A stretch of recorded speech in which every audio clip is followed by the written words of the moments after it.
우리는 인생을 살아가면서 나아가야 할 때와 멈춰서야 할 때를 잘 아는 것은 너무나 중요합니다. 삶을 살다 보면은 앞으로 나아가기가 너무나 힘들고 어렵고 두려운데 믿음으로 그 두려움을 극복해 나가고 나아가는 일들이 우리의 삶 안에 있습니다. 반면에 눈앞의 문제가 너무 쉽고 너무 아무것도 아니라서 그냥 빨리 해치우면 되는 것들을 차근차근 따지고 하나님께 묻고 기도하고 나아가는 것 또한 쉬운 일은 아닙니다. 아니, 어쩌면은 전자보다 후자의 일이 훨씬 더 어려운 일일지도 모르겠습니다. 우리 한국 속담에는 이런 속담이 있습니다. 돌다리도 두들겨 보고 건너라. 이 말은 무슨 말입니까? 너무 뻔하게 안전하고 문제가 없어 보이는 일도 차근차근 따져보고 잘 알아보고 행하라 라는 뜻입니다. 당연하고 너무 좋은 말이죠. 하지만 이 이야기는요, 굉장히 힘든 일입니다. 특히 빨리빨리를 좋아하는 우리 한국인들에게는 특히 그렇습니다. 하지만 때때로 하나님께서는 우리에게 기다리라고 요구하실 때가 있습니다.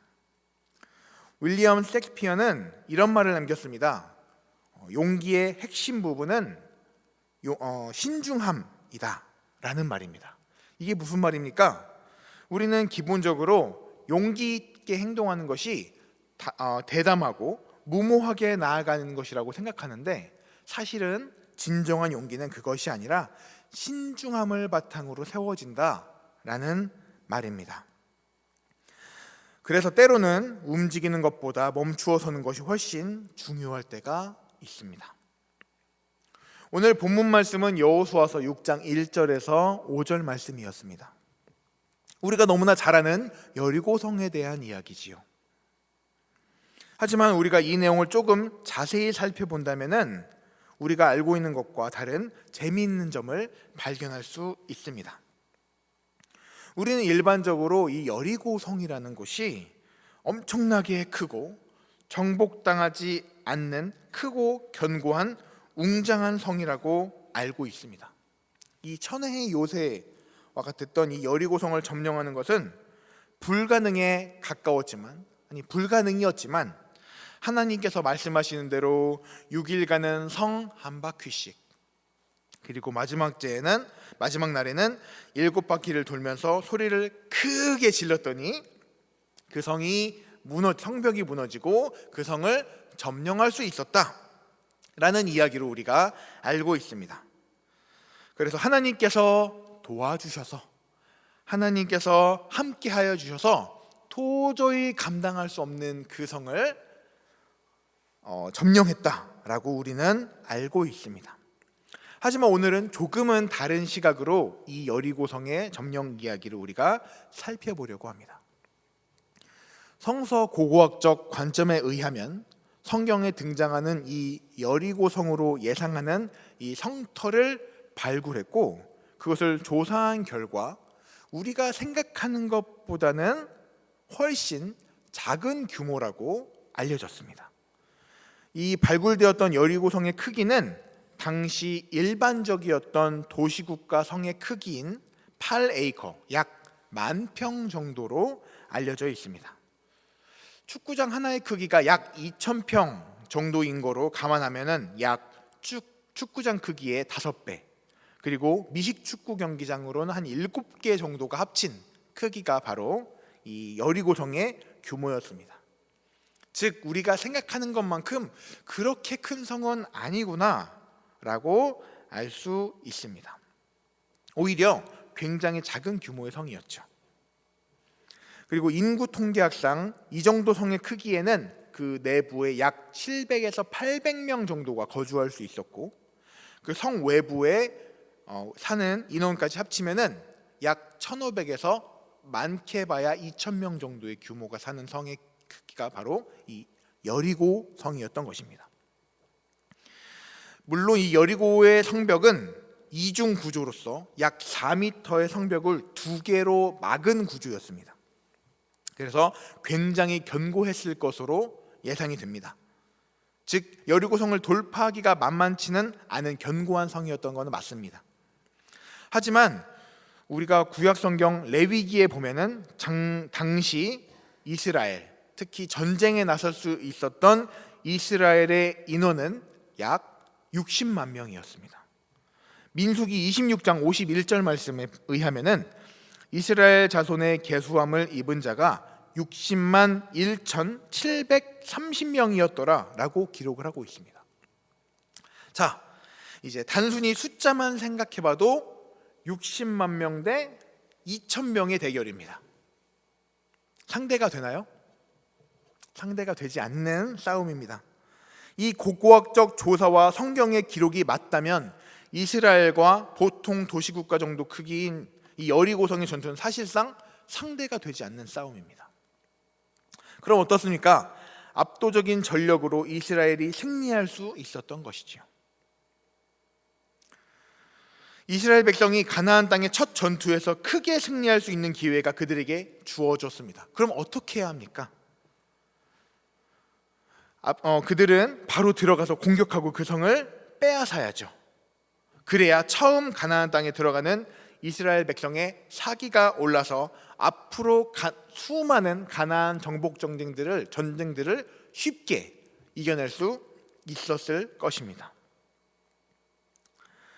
하나님께서도 오늘 본문 말씀 2절에는 이렇게 말씀을 하십니다. 내가 여호와와 그 왕과 그 백성을 너희의 손에 넘겼다.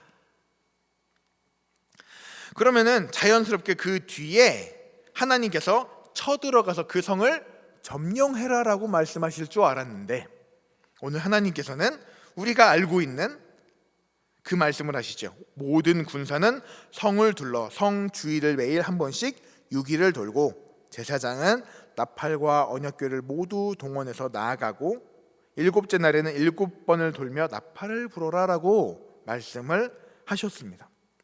아니 그냥 쳐들어가도 쉽게 너무나 쉽게 이길 수 있을 것 같은 그 여리고성을 모든 군사와 제사장을 동원해서 일주일 동안이나 돌라니요. 너무나 비효율적입니다. 너무나 시간도 많이 걸립니다. 그리고 시간이 오래 걸리는 만큼 군사들과 백성들도 지칩니다. 근데 하나님께서는 굉장히 비효율적으로 비합리적으로 명령하셨습니다. 그런데 이에 대해 여호수아와 이스라엘 백성들은 어떻게 행동합니까? 어떻게 대답합니까? 에이 하나님, 그러면 시간이 너무 많이 걸립니다. 빨리 해치우고 다음 성으로 가고 가나안을 빨리 정복하는 것이 낫지 않습니까? 라고 했나요? 아닙니다. 하나님의 말씀에 그대로 순종합니다. 자신들의 승리가 자명함에도 불구하고 그들은 하나님의 말씀에 따라 성을 일주일 동안 묵묵히 돕니다. 이스라엘 백성은 어떤 백성이었습니까? 많은 훈련을 광야에서 40년 동안 갓 받고 가나안 땅에 들어온 백성이었습니다. 그들은 광야의 땅에서 먹을 것이 없고 물이 없을 때 하나님께서 물과 그리고 만나와 메추라기를 통해서 채워주시는 하나님을 40년 동안 경험했습니다. 그리고 추웠던 밤의 광야, 그리고 더웠던 그 뜨거웠던 낮의 광야를 구름기둥과 불기둥으로 지켜주시는 은혜를 40년 동안 경험했었던 백성이었습니다. 그래서 그들은 한 가지 깨달은 것이 있었습니다. 단 한순간도 하나님 없이는 살 수 없다는 것이었습니다. 이들은 가나안 땅에 들어섰을 때, 요단강에 들어섰을 때 어떤 일이 있었습니까? 언약궤를 앞세워 요단강 물이 멈추는 기적을 또한 경험한 자들이었습니다. 이들은 그래서 너무나 쉬워 보이는 여리고성 앞에서 멈추어 기다리고 하나님의 말씀에 순종하던 사람들이었습니다. 그래서 이 전투는 우리가 일반적으로 알듯이 난공불락의 여리고성을 하나님께서 도와주셔서 무너뜨린 것이라고 보기보다는 오히려 그냥 쉽게 쳐들어가도 되는 성을 하나님이 명령하셔서 오히려 속도를 늦추고 돌아가는 방법으로 명령하신 것이라고 볼 수가 있습니다. 그리고 이스라엘 백성은 하나님의 말씀에 순종해 멈춰서서 성을 한 바퀴씩 돌았습니다. 우리의 모습을 돌아봤으면 좋겠습니다. 우리는 하나님께 이 시간 기도하기 위해 이 자리에 나와왔습니다. 기도하러 나오신 모든 분들이 꼭 아셔야 되는 것들, 그리고 아마 아시는 내용일 텐데요. 하나님의 기도 응답은 세 가지로 나누어집니다. 바로 yes, no, 그리고 wait입니다. 우리는 주로 yes, 그래 라고 했을 때만 하나님께서 우리에게 기도 응답을 들어주신다라고 생각하는 경향이 있습니다. 하지만 사실은 그렇지 않습니다. 하나님의 뜻 아래에서 하나님께서 no 혹은 wait 이라고 하실 때도 분명히 있습니다. 하지만 우리의 모습은 어떻습니까? 우리가 기도하러 나왔을 때, 그리고 하나님께 우리의 간구를 기도하면서 드렸을 때 즉각적으로 주시는 이 기도 응답을 기대하고 선호합니다. 그리고 하나님께서 wait, 기다리라고 할 때는 아직은 하나님의 때가 아니라고 말씀하실 때에는 우리는 그것을 기다리지 못한 채 하나님께서 나의 기도를 들어주지 않으셨어 라고 좌절하고 단정지어버릴 때가 많지는 않습니까? 우리는 그래서 기도할 때 하나님의 때를 기다릴 줄 아는 자들이 되어야 합니다. 우리가 가서 점령할 수 있지만 하나님께서 그곳을 돌아라 라고 말씀하신 여리고성을 바라보며 나아가는 우리 모든 성도분들 되시길 바랍니다. 제가 굉장히 좋아하는 찬양 중에 그 말씀하시면이라는 찬양이 있는데요, 이 찬양에는 이러한 가사가 있습니다. 주님 말씀하시면 내가 나아가리다. 주님 뜻이 아니면 내가 멈춰서리다. 나의 가고 서는 것 주님 뜻에 있으니 오 주님 나를 이끄소서.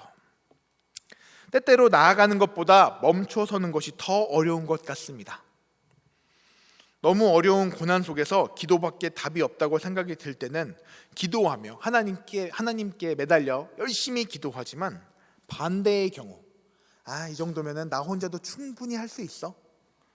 그리고 누구와의 상의도 없이, 심지어 하나님께 기도 없이 하나님의 뜻을 물어보지도 않은 채 간단하고 사소한 일은 그대로 진행하는 것이 우리의 모습은 아니었는지 돌아봤으면 좋겠습니다. 여리고성 전투에서 이스라엘 백성이 대단한 이유는 눈앞에 보이는 간단한 승리 앞에서 주님 뜻이 아니면 내가 멈춰서겠습니다 라고 고백하며 하나님께 순종하며 나아가는 모습이었기 때문입니다. 사랑하는 유니온교회 성도 여러분, 나아가는 것에 익숙해 멈춰서지 못하는 우리들의 모습을 돌아보고 우리의 조급함과 불안함 때문에 하나님의 때를 기다리지 못하고 멈춰서지 못하는 우리들의 모습을 돌아봤으면 좋겠습니다. 그래서 하나님의 선하시고 온전하신 뜻을 구별하며 오늘 기도하며 나아가실 때 풍성함과 순종함으로 나아가는 우리 사랑하는 유니온교회 성도 모두가 되시기를 바라겠습니다. 기도하겠습니다.